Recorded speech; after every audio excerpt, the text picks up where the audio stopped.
Welcome to Pediatric Voices, Duke Children's podcast about kids' healthcare.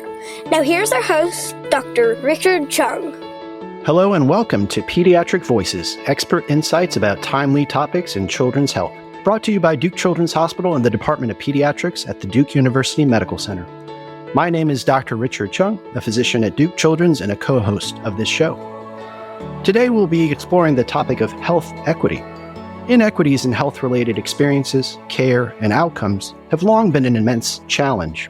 This is a particularly timely topic because the COVID-19 pandemic has only widened the gaps between the health and well-being of different children and youth in our communities. In addition, society generally and healthcare systems specifically have been increasingly focused on systemic issues that affect health. To help us understand this topic better, I'll be speaking with Dr. Gabriela Maradiaga Panayotti, a physician and faculty member here at Duke Children's.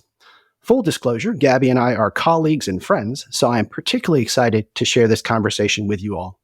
As you'll soon find out, she is an exceptional person and professional, and if there were a Dr. Maradiaga Panayotti fan club, I would probably be president or at least in the executive committee. A bit more about Gabby. So Dr. Maradiaga Panayotti is an associate professor and clinician advocate in the Division of General Pediatrics and Adolescent Health here at Duke. She is originally from Honduras and grew up in Central America and the Caribbean. She received her undergraduate degree from Yale, worked as a public school teacher in Brooklyn, and then received her medical degree from Georgetown University. She trained in pediatrics at the University of California, San Francisco. While at Duke, she has served in many different capacities, including as medical director for both the Duke and Duke Regional newborn nurseries, medical director of the Pediatric Healthy Lifestyles Clinic, and physician lead for the Breastfeeding Task Force. Over the last few years, Dr. Maradiaga Panayotti has immersed herself in advocacy work for children and immigrant families. She has worked both locally and nationally with elected officials to influence critical policy. In March of 2020, she co-founded Latin 19, the Latinx advocacy team and interdisciplinary network for COVID-19, which was one of the recipients of Duke's prestigious presidential awards. Among other successes, Latin 19 has made tremendous strides in both decreasing rates of COVID-19 and increasing rates of vaccination in the local Latinx community. Gabby, welcome, and thank you for being here. Gracias, Ricardo. Thank you very much. The pleasure to be here. Awesome. Gabby, I mentioned a little bit about who you are and the work that you do, but share some more. Tell us about your current work. What do you do day to day? Well, my everyday pediatrician life is, I think, a little bit of what we imagine in the old magazines. Children come in for their routine checkups. We check on things like asthma, school, development and growth, and now increasingly mental health. And outside of the clinic walls, I also do advocacy work to improve the healthcare of Latino children and families. For example, right now I'm collaborating with other doctors and community partners to improve access to culturally humble mental health care services, which I mentioned is of great need right now. And I'm also working with our health system to make it a more welcoming place for these families. Great. So it sounds like day to day, you're both in clinic, as you said, as people imagine a pediatrician would be, but you're also in the community addressing factors that lead to different health outcomes, as we'll get to. How did you get interested and involved in children's health in the first place? It's funny because I am the oldest grandchild of a very large Hispanic family with lots of cousins. So being around kids always felt natural and fun. And during medical school, I enjoyed many things, but I always gravitated towards kids. They were always the most fun and most authentic. So in the end, this seemed like the best fit for me, and that has turned out to be correct. They are really fun, aren't they? And the authenticity is a great point. They kind of are who they are, and they don't have any pretense about that. That's one of the privileges of pediatrics, I would say. Yeah, and I think a lot of people shudder at the thought of taking care of children, but I always say, you know where you stand. If the kids don't like you, they'll let you know, and that's great. That's who they are. With adults, sometimes you have to figure out how much they're telling you the truth or what their ulterior motives are, right. But kids, they're refreshingly honest. Sometimes painfully so, right? That's right. I mentioned a little bit about your personal background, your family background, but say some more. I know you've shared this with me personally before, but I would love for the audience to hear this. Just a very interesting backdrop. Yeah, I always say I have this really fun family history because I grew up in Honduras in Central America. And because of my father's work, we moved around Central America and the Caribbean. And my extended family has come from all over. During the great migrations of the early 1900s, I have great grandparents that came from Italy, from Palestine, from Spain, and other countries. And so in my world growing up, it felt very normal. And I would be having things like tabbouleh and couscous and tortillas and spaghetti. And I just thought everybody else grew up that way and didn't realize how fortunate I was to have this rich background. And it's a wonderful story because from a very young age, I understood how wonderfully enriching differences can be and how additive they are. And I think that unconsciously has helped me in my work now. That's really interesting. It sounds like it was such a privilege, really, to have such different backgrounds and perspectives as a part of your sort of fabric of the family you were within. And I imagine some people might think of that as being difficult or complicated or whatever else. But for you, it was really something that was a privilege or something you really enjoyed. Yeah. And even growing up throughout Latin America, which is an incredibly heterogeneous place, the work I do now, I take care of families from all over, from the Caribbean, from Central America and South America. And growing up in many of those different places helped me really understand some nuances, which don't necessarily change the actual medical advice, but help you connect with families. So a different accent, or perhaps there's a big rivalry of how tortillas are made differently in every country and who can identify the country by the thickness or width of the tortilla. And so all those differences really helped me appreciate how diverse Latin American people are, even within just a few miles of each other. A lot of richness there as well. Really interesting. Gabby, we're not going to be too controversial on this podcast, so we're not going to be talking about the tortillas today, but maybe offline we can discuss. Can you say a little bit more about your childhood and how that sort of framed up your understanding of child health equity today? I didn't realize it at the time, but inevitably it did, because growing up in Honduras and these several other countries, I was able to see tremendous levels of inequity and inequality and wealth primarily, but all the consequences that come from that. Education and employment and political rights.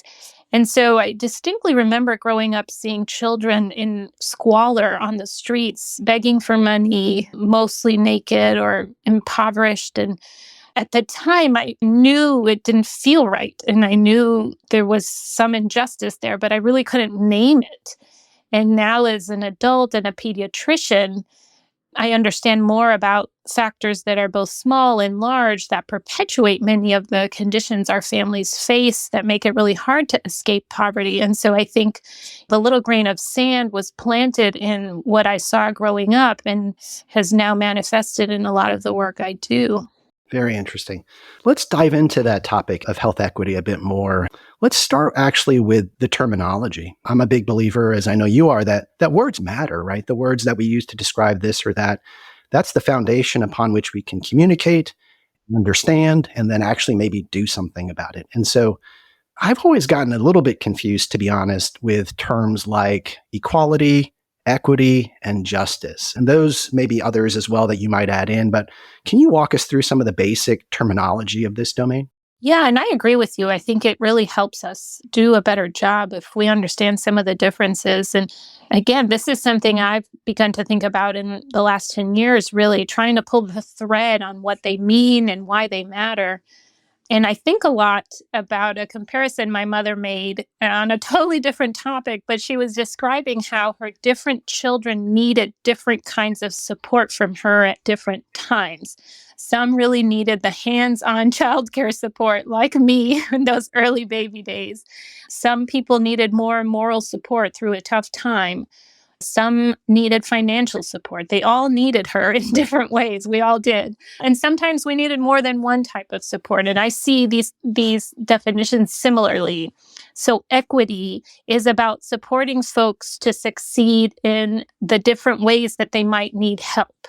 It doesn't mean giving everybody the same thing, but it means giving different people what they need. And it doesn't necessarily mean you divide resources fairly. You don't give everybody the same number of apples, but you give people what they need in the moment. Equality means giving everybody the exact same thing. And then the concept of justice is about removing barriers in the first place. So it creates long-term equity.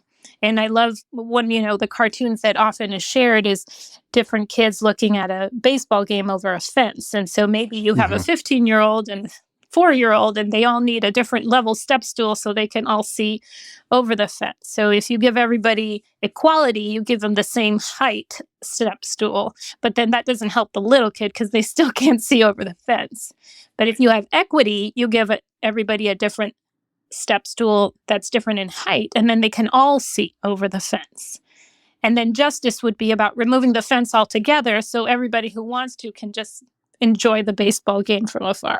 Gotcha. That's very helpful. I think the difference is each of these terms are really important to consider and are a part of the lexicon or the words that we should use to talk about these issues, but they are different and they help us understand things at different levels. So thank you for explaining that. And I can very clearly see how they apply to healthcare and health factors that are outside of the clinic setting, which we'll get to in just a second. In this area of health equity, what is the most common misconception or misunderstanding that you hear from people who are involved in this conversation? The biggest challenge that I hear from people is a sense of discomfort that by providing a resource to one group that is different than a resource you provide to a different group, it's somehow taking something away from that other group or from you. The idea that this is a zero-sum game and you just have a finite number of resources so that if you give some to one, you're not giving to the other. And the way it manifests is as a sense of unfairness that can make people understandably feel upset and resentful and angry, rather than thinking that this is a rising tide that lifts all boats and how it could be a win-win for everyone. And that is the most common misconception or challenge that I find in this space. Very interesting. So the idea that as we support a child or a family in a particular way, it's not taking away from somebody else, right? That we are all bound to each other at some level, right? As a part of the same community. And so for an individual child to do well, we should all celebrate that, right? That is a win for all of us at some level and not taking away. It's interesting because I talk with our kids all the time about the scarcity mindset, and I think even as adults, I think we often operate with that, right? The first instinct is, okay, how does that affect me? And why not me? And that's natural. I think we are just such an interconnected species. So you can imagine your kid goes to the same school as many other kids. And maybe the child of someone who doesn't have the same access to healthcare may be sick. And guess what? They're sitting next to your kid in class. So now your kid is sick and now you're sick and you're missing work and all this. And so even in a selfish way, we have to remember we are interconnected, and the healthier we can make these children and families so that they can thrive, I see it only as a win for everyone. There's no loss there. Yeah. And even further, if my son's classmate is out because of an illness, my son is being robbed of a wonderful classmate, right? Somebody to play with or to learn from. Exactly. And so, yeah, that's a great way to think about it, Gabby. Sort of related to that, not all families, young people that I work with are, or they don't at least seem equally affected, right, by these structural factors or these inequities in the systems around us. And so why is this conversation not just for healthcare providers caring for the family who's struggling? And it's certainly not just for that family who's struggling, but why is this conversation really for everybody? Like, why should we all at least have some understanding and be at some level engaged in these conversations? Yeah, I think it's a really good question that I challenge everyone to ask themselves on a regular basis, because as you said, instinctively, we are driven by our immediate nucleus of life, our close family, where we live, where our children learn, where we do our daily routines, like go to worship and buy our groceries and play. We're not islands. We interact with our communities in many different ways. And the pandemic just really made that come to the surface. In the early parts of the pandemic, during the first shutdown, so many people were able to stay home and work from home, including myself at times. But a lot of frontline workers still had to come to work. And in those early days, we didn't know necessarily what the best way to protect your self was. The inventory wasn't there. So that included healthcare professionals like us, Richard, who sometimes didn't to go. But the other hardworking people that harvest our crops and stock our grocery stores and provide our food. And so when those folks were sick because they maybe didn't have equitable access to healthcare or to food, that affected all of us. And it really helped people see how interconnected we are, even to those of us who are very different than us and people that maybe we think we don't have any connections to. And so it is something I think you have to actively think about. Perhaps on your Sunday trip somewhere, think, okay, we're going here, but how are other people making it possible for us to do the things we love and enjoy? And how can we remind ourselves that they're part of our life too, even if in a disconnected way? Those are great insights. Thank you, Gabby. I want to shift gears a little bit, actually, and talk a bit about Latin 19. This is something that I mentioned in the introduction, but I'd love for our audience to hear a little bit of the story of Latin 19. And so could you share what Latin 19 is, how it came about, and how you experienced that process of developing it and then sustaining it over time? I'd love to. The Hispanic Latino community in this area has been growing over many years. And in the last few years before the pandemic, a group of us who work with this community had come together on different occasions when different issues had come up in an informal way to see how we could communicate better and work together. And after a horrible shooting in El Paso, Texas in 2019, we came together to talk about the issue. And there was a core group of us that were in touch via email. And so when the pandemic really hit us hard in March, I remember thinking that week that the basketball tournament was shut down. And I thought, oh my goodness, if Duke is canceling basketball, it's really bad. And then Durham Public Schools said they were going to go remote. And the first thing I thought of was all my patients. And I thought, how are our families going to deal with virtual school? In general, all families, because we didn't know what that would look like, but especially thinking of my immigrant families where a lot of parents maybe didn't finish school, don't speak English, don't have a technology at their fingertips. And in my head, it was just, it all snowballed. And I thought, we have to do something and we have to act fast. And so I reached out to this group of leaders that had been already gathering informally. And many of them, especially my co-founder colleague, Dr. Viviana Martinez Bianchi, has had a worldwide reach already. And so we were already hearing how this was unfolding across the oceans and had a little bit of a window into what might be coming to us. And we quickly got together via Zoom, which was so new back then, and tried to brainstorm what were the crisis needs at the moment and how could we address them.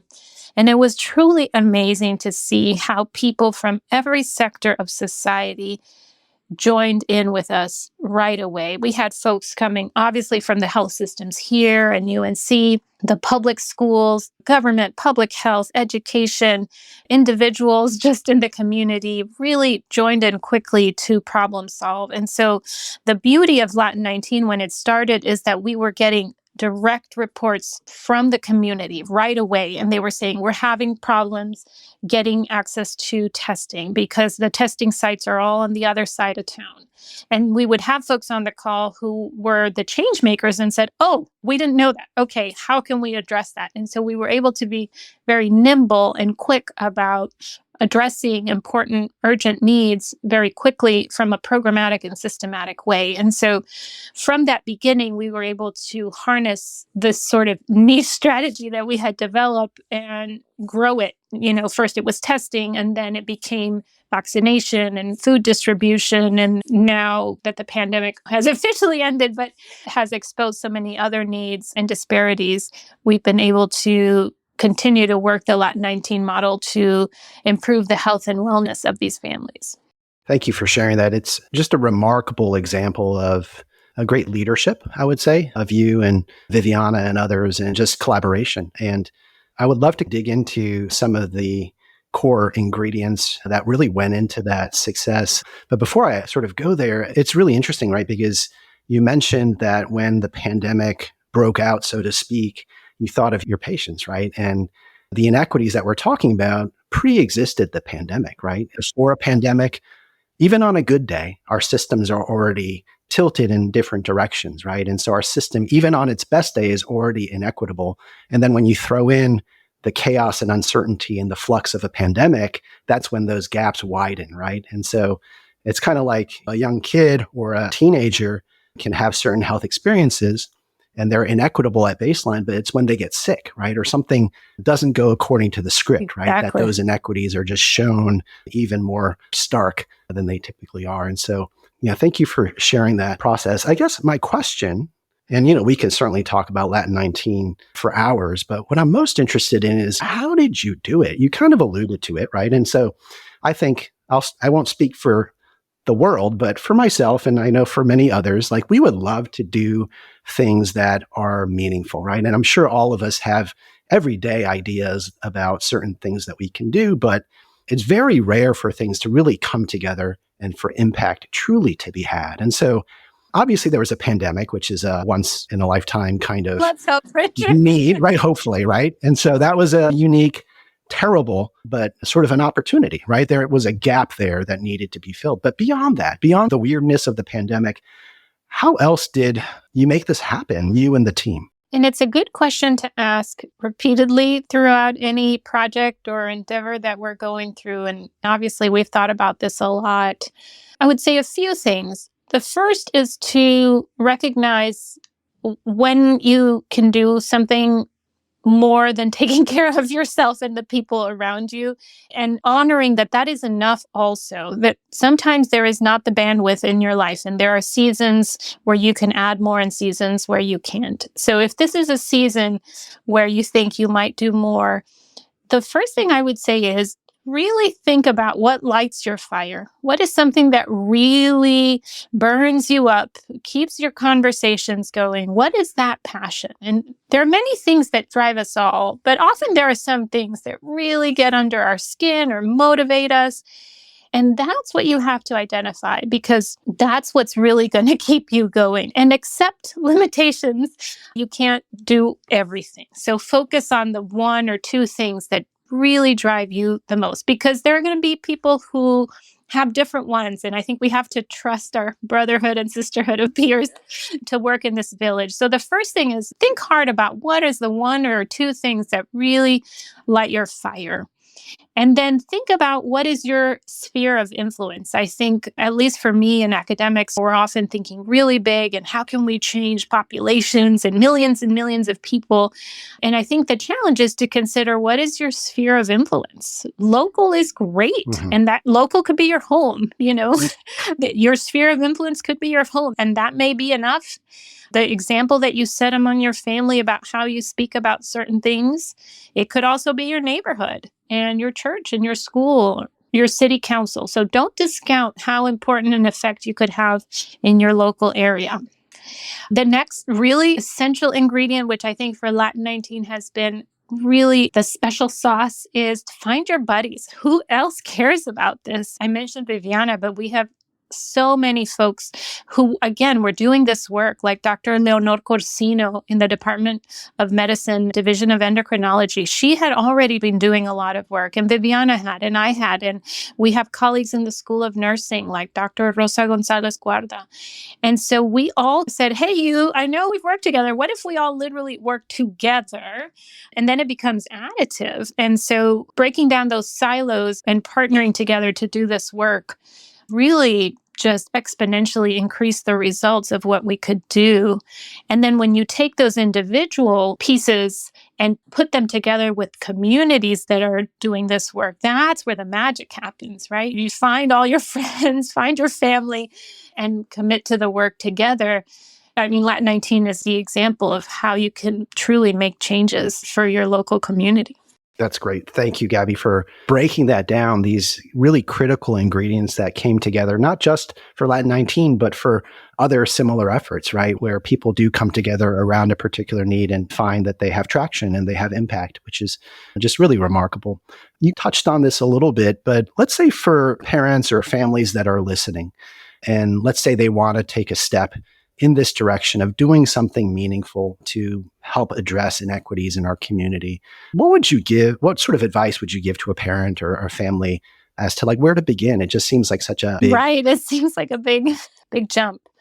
So what I would say is the first step is to do an audit. Do a self-audit or a family audit, whatever group you are trying to engage in an idea or a project. What things do we really care about as a family? Could it be the environment or keeping children safe from violence? Perhaps it's related to food security and hunger, or maybe promoting your own culture and your heritage. So think of yourself or your family, what things are meaningful, and identify that first of all. And once you have identified those issues that really excite you, then find what are some local organizations or groups that are active in that space. And thankfully now with our access to the internet, it's often very easy to find who is involved. Look up their webpage, sign up for their newsletter, or maybe phone a friend who may be involved in that group and kind of get a sense of what they do. And once you find a group or other people who are involved, think of how you could become engaged. What would be something that you could add to that group? Maybe you have an expert gardener in your family and you can make a commitment to contribute that knowledge and expertise to the community garden. And I would say, really don't focus on a result. Like, don't hope to raise this much money or change this law. But especially for kids in their developmental stages, it really helps to focus on an action that you can do on a regular basis because it builds that muscle of commitment, of practice. And in the same way we address other health behaviors, we try not necessarily to get a result, but to make that habit stick. And so work on that practice with your kids. For example, volunteer every month at that community garden. And then this is a really key part because our engagement center in our brain really loves to see what we've done, chronicle it, right? Now everybody has a phone. Take those pictures, go to your local store and get a big cardboard thing and make an artwork out of it or make a digital photo book and then display it, have them share it with their grandparents so they can really own the effort they did. And that really is cemented into children's minds and they'll remember as a family, we really committed to this project and we did it and now it'll become a cute little time capsule memory at some point. I love that. That's great. And it seems like those sorts of activities as a family will also help children, whatever their age, right, to learn over time about these issues and how our communities work and the role that they can play. You mentioned earlier on your own childhood, kind of observing inequities, knowing that they weren't right, knowing that something was wrong, but maybe not having the language at that time, right? You didn't maybe know what equity or equality or justice were at that time, but you knew, right? Because kids know in their heart when they see things that aren't right or the way they should be. And so it sounds like this would really set parents up to help their young people learn over time so that they're really equipped, especially as they grow older and go out into the world. Yeah, and I think it takes the burden off parents that they have to lead their child on this once in a lifetime creation of a nonprofit kind of activity. I think it makes it realistic because parents can decide what can they do and then let the children have some ownership and make some choices within the boundaries of what the adults know they can handle. And then recognizing that the value is really in the doing and the practicing and not necessarily on the result. And I think for you and I both have young kids, we know the burden of all these achievement expectations that are out there. And I think it helps to guide the children in more of the process and the journey as opposed to the final destination. Great. Gabby, we're almost running out of time, but I did want to give you an opportunity. Are there any community partners or other entities that you would like to shout out that you feel like are just doing special work and are worth recognizing? I love how North Carolina has really welcomed so many Hispanic and Latino communities here.